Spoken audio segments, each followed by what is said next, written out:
할렐루야. 만나서 반갑습니다. 예배 중에 만난 것이 축복임을 믿습니다. 우리 옆에 계신 분들과 한번 인사할까요? 좋은 분과 앉아서 반갑습니다. 감사합니다. 이렇게 한번 인사하겠습니다.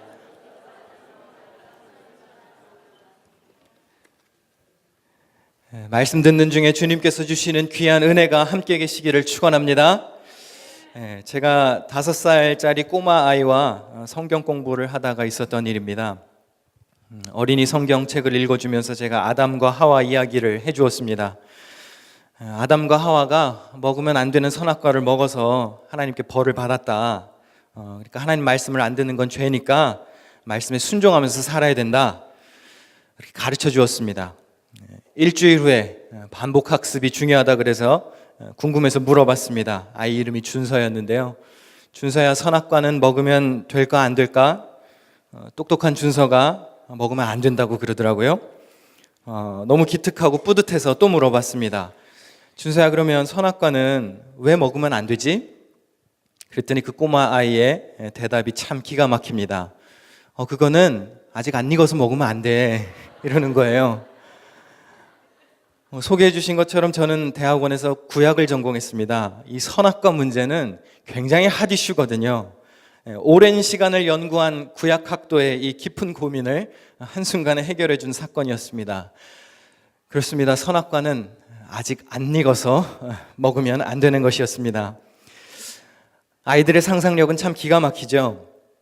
오늘 그 선악과 이야기를 제가 좀 해볼까 합니다. 아담과 하와는 하나님께서 먹지 말라고 하신 선악과를 먹었습니다. 이것으로 인간은 죄인이 되고 말았습니다.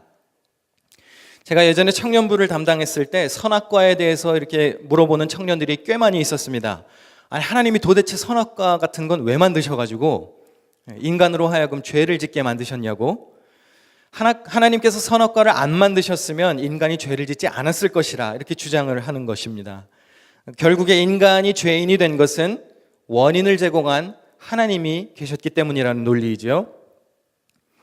또 어떤 사람들은 이렇게 억울해합니다. 아니, 아담과 하와가 선악과 먹는 자리에 나는 있지도 않았는데 왜 나까지 죄인이 되어야 되냐. 그렇죠. 충분히 억울해할 만도 하죠. 아담과 하와 보신 적 있으십니까? 선악과가 어떻게 생겼는지 보신 적 있으세요? 그거를 내가 먹은 것도 아니잖아요. 그런데 두 사람이 잘못한 것 때문에 나까지 죄인이다. 억울해할 만한 논리입니다. 그런데 이것은 우리가 말씀을 조금 더 깊이 들어가 보면 잘 풀려지는 그런 고민들입니다. 하나님이 세상을 아름답게 창조하시고 사람을 그곳에 살게 하셨습니다. 하나님께서 에덴 동산을 만드셨을 때는 인간에게 부족한 것이 없도록 풍족하게 만들어 주셨습니다. 다시 말하면 굳이 선악과를 먹지 않아도 될 만큼 다른 것들을 풍성하게 제공하셨다는 것입니다. 창세기 2장 16절 말씀을 우리 화면을 보시고 같이 읽어볼까요? 시작. 여호와 하나님이 그 사람에게 명하여 이르시되 동산 각종 나무의 열매는 네가 임의로 먹되. 여기 한글 성경은 각종 열매를 임의로 먹으라고 이렇게 번역했는데 영어 성경에 보면 이렇게 되어 있습니다. You are free to eat from any tree in the garden. 다시 말하면 동산에 있는 모든 나무 열매를 자유롭게 마음껏 먹어도 된다는 것이죠. 히브리어 원문에도 보면 전부 다 이렇게 먹으라는 의미로 되어 있습니다. 여러분 생각해 보십시오. 이들이 살았던 곳이 에덴 동산입니다. 하나님께서 만드신 지상 낙원인데 부족한 것이 뭐가 있었겠습니까? 하나님이요, 광야에다가 선악과를 갖다 놓으신 게 아닙니다. 광야에다가 선악과 하나 딱 던져 놓으시고 너네 이거 먹고 싶지? 근데 이거 먹으면 죽어. 배고프지? 약 올리시려고 선악과를 만드신 게 아니라는 말입니다. 굳이 그거를 안 먹어도 될 만큼 충분히 넉넉한 99%를 허락해 주셨습니다. 그런데 한번 생각해 보시자는 거죠. 도대체 인간은 왜 하지 말라고 한 거, 유일하게 금지한 거, 그거 하나에 왜 관심이 가는 걸까요? 99가지를 다 줬는데 가지지 못한 하나에 유혹이 되는 겁니다. 그게 인간이라는 거예요. 선악과를 통해서 우리가 알아야 할 것은 그것이 하나님께서 금지하신 명령이라는 것입니다. 창세기 2장 17절에 이렇게 기록되어 있습니다. 선악을 알게 하는 나무의 열매는 먹지 말라. 네가 먹는 날에는 반드시 죽으리라 하시니라. 그냥 죽는 것도 아니래요. 꼭 죽는데요. 먹지 말래요. 그래서 이것이 인간에게 주어졌던 유일한 금지 명령이었습니다. 너네 하고 싶은 대로 다 해라. 먹고 싶은 것도 다 먹어라. 그런데 딱 하나, 선악과 그거는 먹지 말아라. 그거 먹으면 죽는다고 말씀하셨습니다. 선악과는 창조주와 피조물의 관계를 구분시켜주는 최소한의 경계선인 것입니다. 피조물로서의 위치를 지킬 수 있는 보호막 같은 것이죠. 인간은 자신이 하나님의 창조물임을 인식하고 제한된 자유 안에서 하나님의 은혜를 누렸어야 했습니다. 그것이 하나님의 배려였던 것입니다. 심지어 하나님은 그 금지 명령을 우리가 어길 수 있는 자유의지까지도 허락해 주셨습니다. 그 정도로 성숙하게 우리를 대우해 주셨다는 겁니다. 우리가 스스로 옳은 결정을 내려서 주님의 명령에 순종하기를 하나님은 원하셨습니다. 여러분의 자신의 모습을 한번 생각해 보십시오. 하나님이 여러분을 로봇처럼 만들지는 않으셨잖아요. 하나님이 선악과에다가 철조망 쳐놓으신 게 아닙니다. 뭐 가까이 가면 이렇게 전기 충격 나는 그런 펜스를 치신 것이 아닙니다. 스스로 지혜롭게 판단하고 자율적으로 순종을 할 수 있도록 우리를 믿어주셨습니다. 아담과 하와의 성숙함을 기대하셨다는 거죠. 여러분도 마찬가지 아니십니까? 자녀를 키워보신 부모님들은 더 잘 아시겠죠? 여러분의 자녀들이 막 강제로 윽박질러서 겨우겨우 말 들을 때, 그럴 때 이쁘든가요? 야, 놈 자식아, 내가 몇 번을 얘기해야 알아듣냐? 이렇게 막 강제로 윽박지를 때 이쁘든가요? 아니면 혼자 스스로 알아서 잘할 때, 그때가 이쁘든가요? 자녀들이 대견스러울 때는 알아서 좋은 결정을 내릴 때가 대견스러운 것이죠. 하나님도 마찬가지셨습니다. 인간에게 배려된 자유의지를 가지고 스스로 바른 결정을 내려서 주님의 말씀에 순종하기를 기대하셨습니다.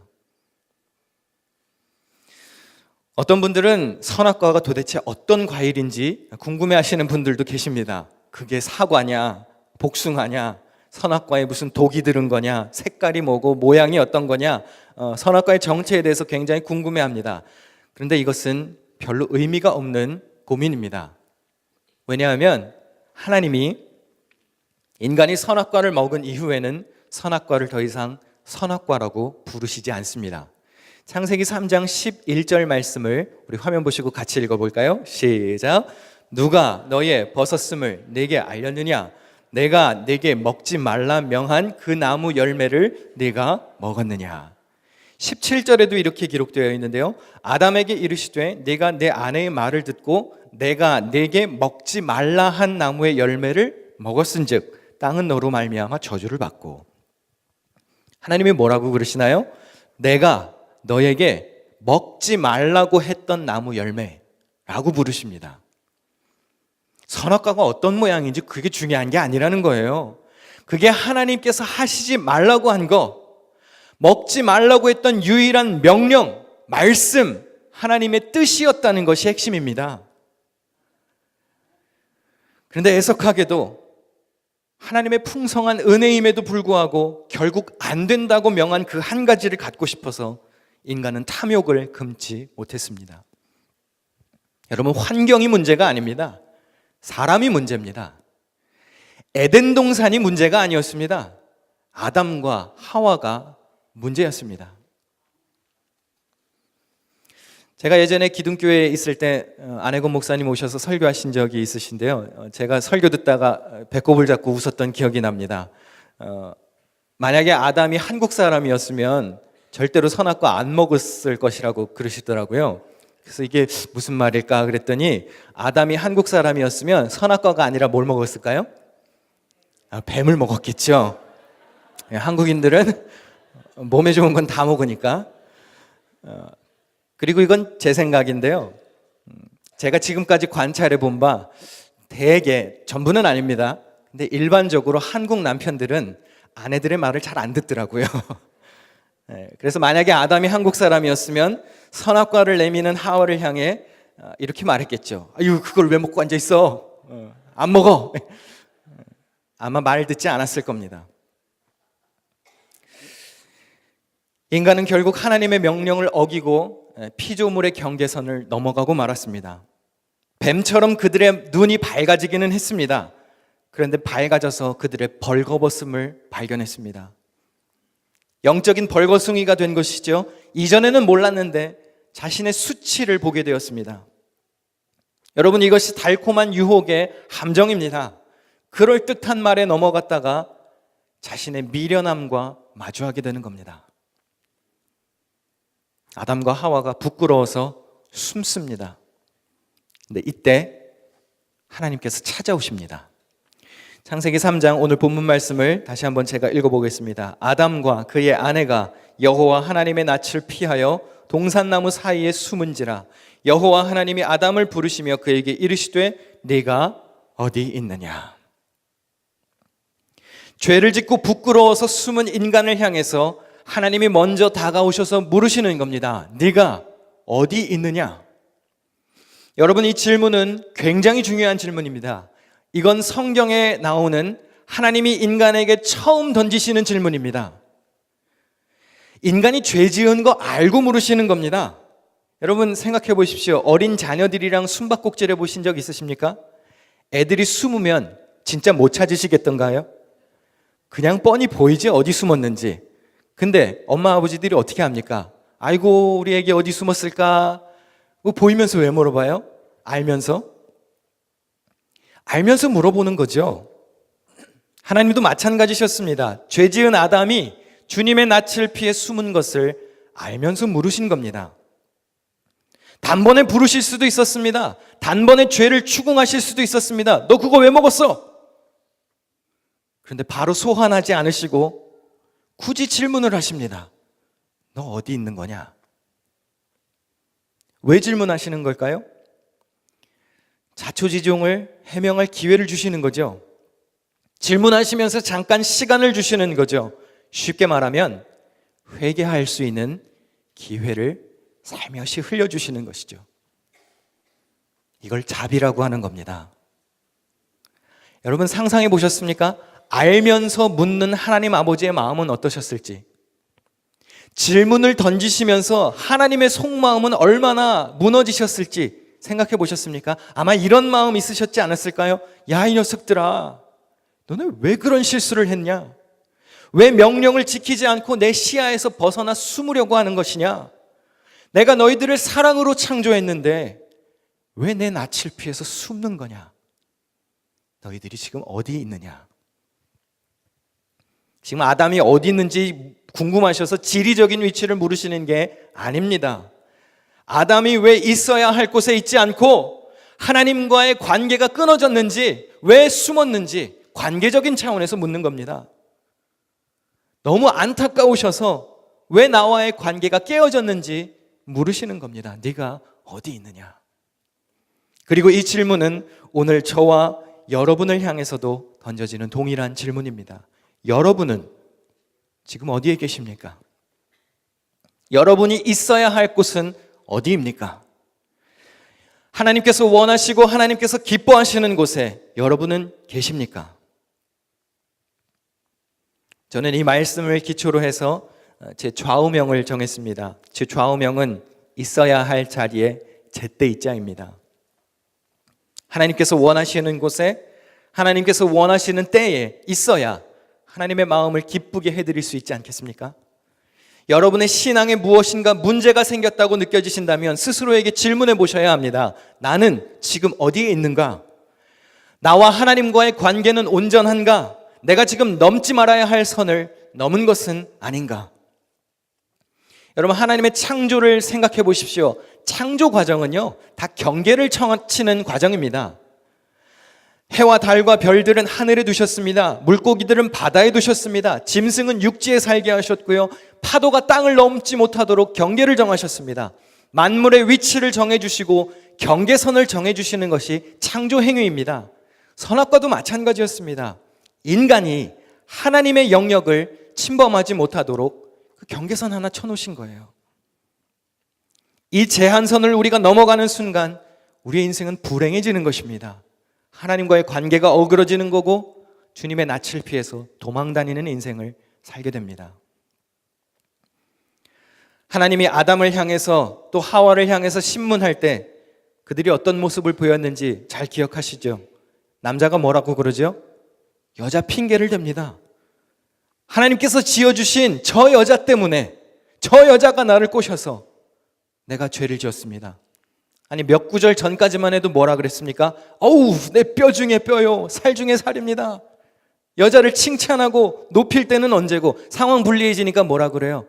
하나님이 지으신 저 여자 때문에 내가 죄 지었다는 겁니다. 그래서 하나님이 아무 말씀 안 하세요. 여자에게 가서 물으십니다. 너는 왜 그렇게 했냐? 그랬더니 여자는 뭐라 그러죠? 아주 뱀이 나를 꼬셔서. 남자는 여자 핑계, 여자는 뱀 핑계, 죄 떠넘기느라 바쁜 겁니다. 보십시오. 하나님과의 관계가 깨지니까요, 사람 사이의 관계도 깨집니다. 사람 사이의 관계가 깨지니까요, 사람과 자연 사이의 관계도 깨지는 겁니다. 아름다웠던 창조의 질서가 줄줄이 다 파괴됩니다. 있어야 할 자리를 지키지 못하고 하나님과의 관계가 어긋나면 이렇게 되는 겁니다. 여러분 어디에 계십니까? 그리고 무엇을 하고 계십니까? 여러분 삶의 자리를 늘 점검하시기를 바랍니다. 내가 지금 쓸데없는 곳에 있는 것은 아닌지, 하나님과의 관계가 파괴되는 잘못을 저지르고 있는 것은 아닌지 늘 깨어서 여러분의 자리를 주의하고 점검해야 합니다. 열방교회 성도 여러분, 여러분이 있어야 할 자리를 지키십시오. 부모로서, 남편과 아내로서, 자녀로서, 집사, 권사, 장로, 목회자로서, 학생으로서, 신앙인으로서, 하나님께서 창조하신 인간으로서 있어야 할 자리에 제때 있으시기를 바랍니다. 우리 삶에는 저마다 선악과가 다 있습니다. 예수님도 치열한 씨름을 하셨습니다. 십자가의 고통 피하실 수만 있으면 피하고 싶어 하셨습니다. 그러나 하나님의 뜻은 그것이 아니었죠. 인류의 죄를 대속하고 보혈의 은혜로 구원을 선물하는 것이 하나님의 뜻이었습니다. 예수님의 자리는 십자가였습니다. 만약에 예수님께서 자신의 인간적인 바람대로 십자가를 피하셨다면 우리에게 구원은 허락될 수 없었을 것입니다. 오늘은 교회력으로 사순절 제1주입니다. 예수 그리스도께서 우리의 죄를 씻으시기 위해 십자가 고통을 받으신 구원의 은총을 기억하는 절기입니다. 여러분 모두 성도로서 자기 자신의 위치를 잘 지키며 회개와 기도, 또 절제와 금식, 경건의 생활을 실천하는 은혜로운 사순절을 보내시기를 바랍니다. 선악과의 유혹, 그것은 없어지는 것이 아닙니다. 이건 하늘나라에 갈 때까지 우리가 이겨내야 하는 것입니다. 신앙생활이라는 것은요, 삶이 다 할 때까지 우리가 지속적으로 인내해야 하고 순종해야 하는 긴 경주인 것입니다. 여러분의 삶의 자리를 잘 지키셔서 하나님께 칭찬 듣는 그런 주인공들이 되실 수 있기를 주님의 이름으로 간절히 축원합니다. 같은 설교를 영어로 하겠습니다. 이런 적은 또 처음이네요. Good morning, everybody. Where are my EM members? Can you raise your hands, please? Yes, thank you. Alrighty. How are you this morning? Good? All right. Good to see you. My name is Michael. English name is Michael. I'm from Vancouver. It's not Canada, Vancouver, by the way. It's Washington State, Vancouver. It's a small town. Very glad to meet you this morning, and may the Lord's grace be with you as I deliver this message. Amen? I once had a Bible study with a 5-year-old child, and I told him the story about Adam and Eve. I was reading the children's Bible, and I told him that Adam and Eve got punished because they ate the fruit of good and evil. I told him it's not right to disobey God, and I waited a week, and after a week later, I was curious if the child remembered the lesson. So I asked him, hey, Chunsa, the kid's name was Chunsa, are you supposed to eat the fruit or not? This child was a smart child, and he said no. And I was really proud of myself. So I asked again, hey, Chunsa, why shouldn't you eat the fruit? Then he gave me this ridiculous answer. He said, "Oh, because it's not ripe yet." And I got shocked. I'm an Old Testament major in graduate school, and this fruit issue is a very hot issue to even scholars. And his answer has solved the problem to an issue that has been in research for many, many years in my life. And that was it. The fruit was not ready to eat yet. The children's imaginations are truly amazing. And today I want to talk about that fruit that I just mentioned. Adam and Eve ate the fruit despite God's warning, and this made all humans sinners. When I led the college ministry in Korea, there were quite a few members who asked about this fruit, who argued about this fruit actually. Why did God make this fruit in the first place? It only gave us the chance to sin. They claimed that people would not have sinned if God had not made this fruit. Therefore, it's a good reason to blame God because He provided the reason. Some even argue about why they have to be sinners because they were not there when Adam and Eve ate that fruit. And that is so true. It could be very unfair. Have you seen Adam and Eve? Have you seen that fruit of good and evil? No. Do you know how it looks like? But why do I have to be a sinner? Because they ate it. It's truly unfair. Yes, there is a point. But these kind of issues are easily solved when we look at the scriptures deeply. God created the universe beautifully and made humans live on earth. God made sure that all needs of humans would be accounted for when He made the Garden of Eden. To say it again, God gave us more than enough so we would not have to eat the fruit of the knowledge of good and evil. This is Genesis chapter 2, verse 16. If you can read it all together, that'll be great. 시작. And the Lord God commanded the man, "You are free to eat from any tree in the garden." It means eat anything you want. They lived in the Garden of Eden. It was God who created that, and what could they possibly need more? You know, God didn't put the fruit in the middle of the desert saying, "Hey, you want this, right? You want to eat this, right? You're starving, but you can't have it because you're going to die." God didn't create that fruit to tease humans. God allowed everything else, which was more than enough. But let's think about this. Why are we so interested in the one thing that God said no? Even though God gave them 99%, people only focus on the 1% that is not allowed. And this is what humans are like. The lesson from this story is that it was the only negative command that God gave. In Genesis 2:17 it says, "But you must not eat from the tree of the knowledge of good and evil, for when you eat of it, you will surely die." You can do whatever you want, eat whatever you want to eat, but just one thing, never eat the fruit of the knowledge of good and evil, because you're going to die.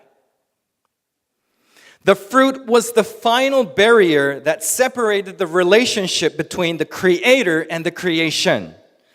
It was a safety net so we could keep ourselves as a creation. You know, humans should have acknowledged their place as a creation and enjoyed the limited freedom that God provided them. That was the mercy and kindness of God. God even gave us the free will, the right to go against that one thing He banned. This is how maturely He treated us. God wanted us to make the right decision on our own and follow His commands. He didn't make us like robots. He didn't build a fence around that fruit. He didn't put any electric shocks like a dog fence when you go closer and it'll shock you. He trusted us to make the wise decision and to obey his command by our free will. He anticipated maturity from Adam and Eve. You know, aren't we the same way? Especially for those who have children. I don't know if any of the EM members have children. If you don't have any children, let's say your younger siblings. Don't you just want your younger siblings to submit to you? No? But isn't it great if they submit to you on their own decision rather than punching them in the face? Wouldn't it be better if we could make the right decisions with our own free will rather than getting forced? That's what God expected Adam and Eve to do. There are people who wonder what kind of fruit the fruit of good and evil was. They want to know if it's an apple, if it was a peach, whether it was poisonous, what it looks like. I know you call this Adam's apple in English, but it's not in Korean. So who cares if it's an apple or a peach? That's not the point. After humans ate that fruit, God doesn't even call it the fruit of knowledge of good and evil anymore. This is what God says in Genesis 3:11. Who told you that you were naked? Have you eaten from the tree that I commanded you not to eat from? Also in verse 17 it says, because you listened to your wife and ate from the tree about which I commanded you, you must not eat of it. Cursed is the ground because of you. What does God call this fruit? He calls it the thing that I commanded you not to do. It doesn't matter what the fruit looked like. The fact that God commanded us not to eat it is the focus. It was God's command. It was God's will. It was God's words. That's the point. Sadly, humans fell to the one thing that was prohibited, even though God provided much more than enough. The environment is not the problem, people. People are. The Garden of Eden was not the problem. Adam and Eve were. I remember listening to Pastor An's sermon before when I was in Korea, and I was rolling over with laughter. He said if Adam was a Korean person, he would have never eaten the fruit. Bring your imaginations and thoughts. What would Adam eat if he was a Korean? The fruit? Actually, he would have ate the snake. That's what Pastor An said. Yes, Koreans eat anything that's good for them. Yes, I understand. But I would not be pleased to eat a snake. And this is just my thought. I believe Adam would have not eaten the fruit because usually, generally, not everybody, but generally, Korean husbands don't really listen well to their wives. So if Adam was a Korean, he would have said this to Eve. What are you eating, honey? I told you not to eat it. And probably he would have been very disappointed with his wife. Humans ended up disobeying God and crossed the line that the creation should not cross. Their eyes were open, just like the serpent claimed, but they found their nakedness through that. We can say they became spiritually naked, and they saw the shame they had not seen before. And this is the trap, and listen carefully, youngsters. This is a trap of a sweet temptation. You get fooled by the sweetest whispers, and you get to face your own shame later on. Adam and Eve hid because they were ashamed. And at that moment, God comes for a visit. This is our main scripture today. Genesis 3:8-9. Then the man and his wife heard the sound of the Lord God, and they hid from the Lord God among the trees of the garden. But the Lord God called to the man, "Where are you?" God approaches to the sinful humans who were hiding and asked, "Where are you?" And this is a very important question, because this is the first question that God gives to the creation. He knew that they sinned. Think about it. When you play hide and go seek with your young children or young siblings or with a baby, it's very obvious where they are hiding. But the parents say, "Oh, where is my baby hiding?" Do they say that because they can't find him? They know. God also knew where Adam and Eve were, but God asks this question anyway. He could have called them instantly to accuse the sins, but God doesn't do that. Instead, he asks a question: "Where are you?" Why is he asking this? He's giving them a chance to defend themselves. He's giving them a little bit of a time. To put in other words, he's giving them an opportunity to repent, to ask for forgiveness, to make up all this situation. And I call this mercy. Did you ever imagine how broken God's heart would be when he was asking this question? When God was asking this to Adam and Eve, probably his heart was breaking down. Maybe he was thinking inside his head like this: "Oh, my son and daughter, why did you make that mistake? Why didn't you follow my command? Why do you try to hide from me? Why do you avoid the arms that made you with love? Where are you?" God did not ask this question to know the geographical location of Adam. He was asking in a relational sense, asking why Adam was not in the right place he was supposed to be in. He is asking in disappointment because their relationship had been broken. Where are you? And this is the same question that is thrown at us this day. Where are you right now? Where are you supposed to be at? Are you in a place that pleases God? I set my life motto based on this scripture. My motto is, be at the right place at the right time. Wouldn't it make God so much happier to be at the place he wants us to be at the time he wants us to be? If you believe there is something wrong with your faith, you have to ask yourselves, where am I?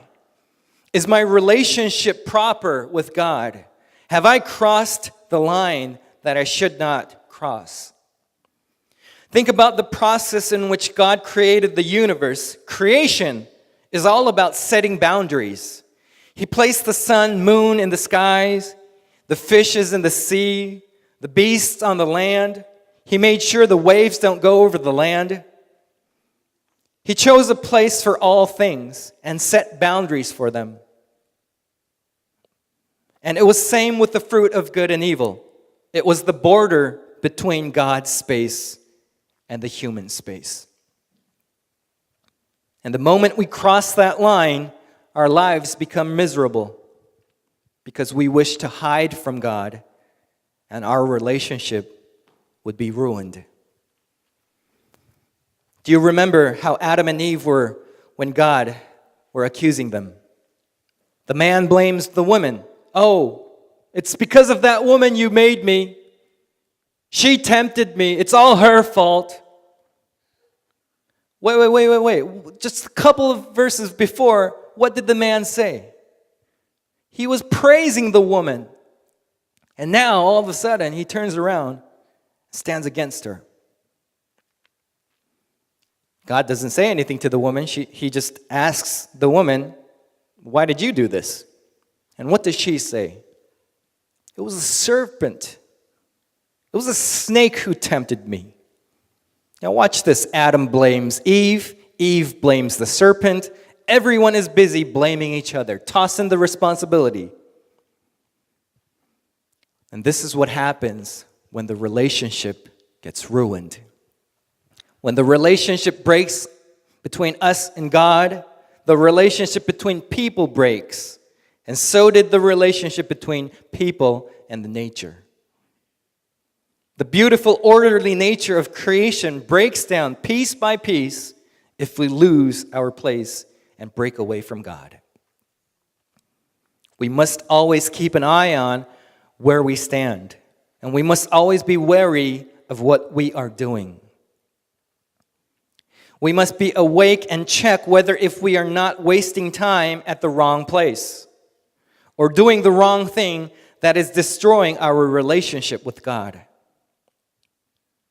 Dear brothers and sisters of All Nations Church, let us keep our place. As a parent, spouse, child, deacon, exhorter, elder, pastor, as a student, a person of faith, and as a human being, we must be at the right place at the right time. In each of our lives, there is a fruit of good and evil. And even Jesus fought against his temptations. He wanted to avoid the suffering of crucifixion, but that was not God's will. Jesus' place was on the cross. It was God's gracious will for Jesus to replace all the humans in their punishment for sin and to present salvation through his blood. If Jesus had avoided the cross by his human will, we would not be allowed salvation. Today is the first Sunday in Lent, according to the Christian calendar. It is a season of remembrance, thinking about what Jesus Christ did to atone for our sins. And I pray that all of you as Christian lead lives, keeping our place, praying, repenting, fasting, and living holy lives. The temptation of the fruit of good and evil will not disappear. It is a fight we must fight until we reach heaven. And we must continuously obey and persevere until our lives of faith come to an end. And I bless with all my heart that God will praise you for keeping your places in your lands. Amen. Let's pray. 기도하시겠습니다. 하나님, 우리가 있어야 할 자리를 잘 지키며 살게 하여 주옵소서. Dear Heavenly Father, help us to keep our place where we are supposed to be at. 하나님께서 기뻐하시는 곳에 있게 하여 주옵소서. Help us to stand where pleases you. 하나님과 친밀한 교제할 수 있는 곳에 있게 하여 주옵소서. Help us to be at the place where we can have fellowship with you. 하나님의 뜻이 있는 곳에 우리가 있게 하여 주옵소서. And help us to be where your will is. 감사드리며 예수님의 이름으로 기도합니다. I pray in Jesus' name. Amen.